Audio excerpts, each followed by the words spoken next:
telah dipilih seorang imam terkasih, Romo Yosef Daslan Moangkabu, sebagai administrator Diosesan Keuskupan Agung Ende. Selamat datang kembali di channel kami, Karya Vince. Yang ditunggu-tunggu umat Katolik di Keuskupan Agung Ende adalah pengumuman resmi siapa yang jadi pengganti sementara Bapak Uskup Monsignor Vincentius Sensi Potokota. Istilahnya, Romo Administrator Diosesan Keuskupan Agung Ende.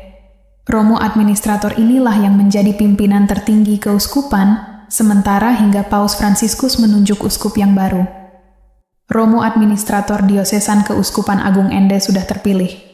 Namun sebelumnya kami memohon dukungan Anda bagi kelangsungan channel ini dengan menekan tombol subscribe dan nyalakan lonceng notifikasi. Setelah itu mari simak video ini hingga selesai. Yang ditunggu-tunggu umat Katolik di Keuskupan Agung Ende adalah pengumuman resmi siapa yang jadi pengganti sementara Bapak Uskup Monsignor Vincentius Sensi Potokota. Istilahnya, Romo Administrator Diosesan Keuskupan Agung Ende. Romo Administrator inilah yang menjadi pimpinan tertinggi keuskupan, sementara hingga Paus Fransiskus menunjuk uskup yang baru. Istilahnya, Romo Administrator Diosesan Keuskupan Agung Ende. Romo Administrator inilah yang menjadi pimpinan tertinggi keuskupan sementara hingga Paus Fransiskus menunjuk uskup yang baru. Dalam suasana duka yang mendalam, umat dan masyarakat Ende, Flores, Nusa Tenggara Timur baru-baru ini kehilangan seorang tokoh agama yang sangat dihormati, yaitu Uskup Agung Ende Monsignor Vincentius Sensi Potokota.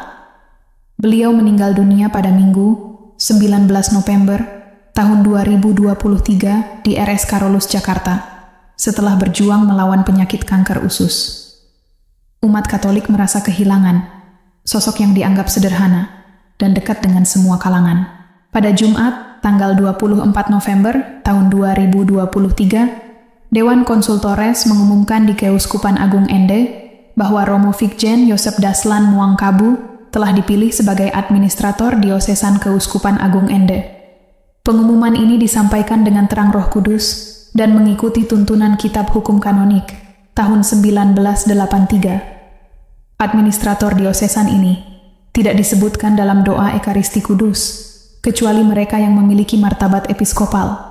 Kanselarius Keuskupan Agung Ende, Romo Yohanes Stefanus Lano, membacakan pengumuman ini dan Romo Yosef Daslan Moangkabu selaku Vikjen Keuskupan Agung Ende kemudian memberikan sambutannya. Dalam ucapan terima kasihnya, Romo Yosef menyampaikan rasa kerendahan hati dan kesadaran akan keterbatasan dirinya. Ia merasa bahwa kepercayaan ini adalah kehendak Allah melalui pemilihan oleh Dewan Konsultoris Keuskupan Agung Ende. Romo Yosef juga menyadari bahwa tanggung jawab ini berat, tetapi ia tidak sendirian. Ia merangkul dukungan dari rekan-rekan imam, biarawan-biarawati, pastor, dan seluruh komunitas gerejawi. Bersama-sama dengan umat Keuskupan Agung Ende, pemerintah, dan organisasi masyarakat lainnya, mereka berkomitmen untuk melanjutkan perjalanan bersama dalam pelayanan dan pewartaan, mengikuti jejak Monsignor Sensi Potokota. Dalam akhir sambutannya, Romo Yosef meminta doa bagi almarhum Uskup Sensi Potokota dan dukungan doa untuk penyelenggaraan karya pastoral di Keuskupan Agung Ende. Semua diakhiri dengan doa Tuhan memberkati.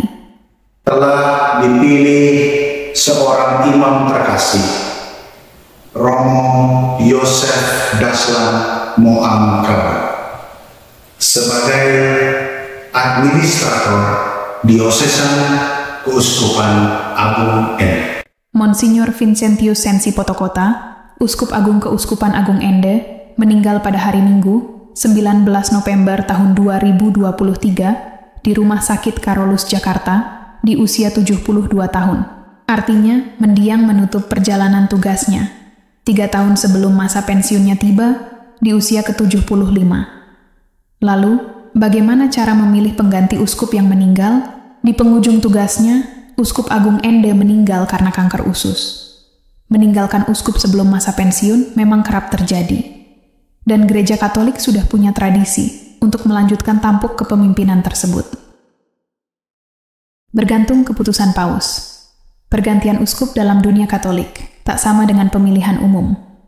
Ini adalah aliran hierarki, hanya menunggu keputusan paus, yang menyandarkan keputusannya pada kehendak yang maha kuasa. Tentu saja, tidak ada yang bisa memprediksi kapan Bapak Paus akan menemukan uskup pengganti. Bisa dalam waktu yang singkat, bisa juga cukup lama. Monsinyur Sutikno misalnya, menggantikan mendiang Monsinyur Yohanes Sudiarna Hadiwikarta pada 2007.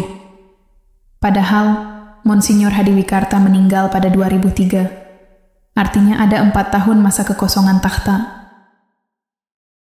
Sede vacante atau takhta yang kosong. Ketika Uskup Agung ND, Monsignor Vincentius Sensi Potokota meninggal, ia tidak otomatis diganti.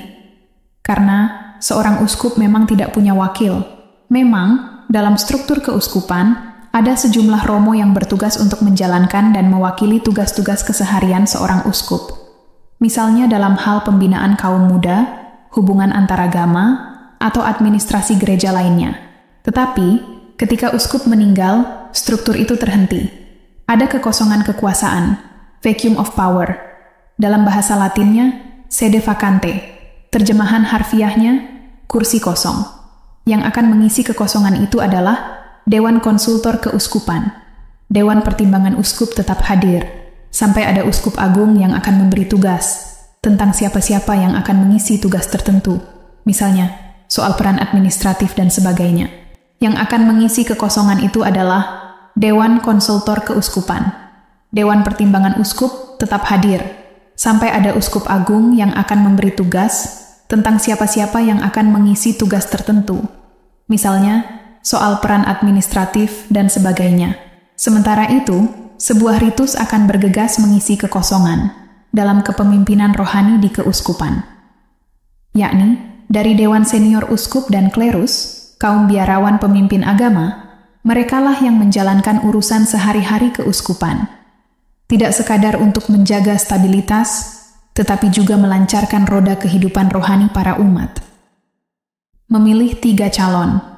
Lalu, sidang para uskup juga akan bekerja sama dengan klerus lokal untuk mengidentifikasi 3 kandidat potensial sebagai pengganti. Identitas kandidat ini dirahasiakan oleh Dewan Senior. 3 nama itu lalu diteruskan kepada Takhta Suci Vatikan, pusat kekuasaan Gereja Katolik. Nama yang diajukan itulah yang nanti akan ditentukan oleh Sri Paus. Setelah terpilih, uskup baru akan menjalani serangkaian tahapan tahbisan. Tahap ini cukup krusial karena uskup baru akan menerima tongkat gembala dan penugasan rohani untuk memimpin umat. Memang terlihat kompleks. Tetapi, tahap itu cukup penting dalam menjaga kontinuitas kepemimpinan Gereja Katolik selama ini. Dan semua langkah tersebut sudah dipegang teguh selama berabad-abad. Proficiat dan selamat kepada Romo Yosep Daslan Muangkabu. Umat Allah yang terkasih, mari berdoa bagi penggembalaan umat di wilayah Keuskupan Agung ND, sehingga kita semua mewujudkan harapan dan arah penggembalaan almarhum Monsignor Vincentius Sensi Potokota untuk menjadi murid-murid Kristus yang semakin dewasa dalam iman, guyub, penuh pelayanan dan misioner. Selamat bertugas Romo Yosep Daslan Muangkabu sebagai administrator Diosesan Keuskupan Agung ND. Tuhan memberkati. Sampai jumpa di video-video kami selanjutnya. Dan jangan lupa tekan tombol like, subscribe, dan nyalakan lonceng notifikasi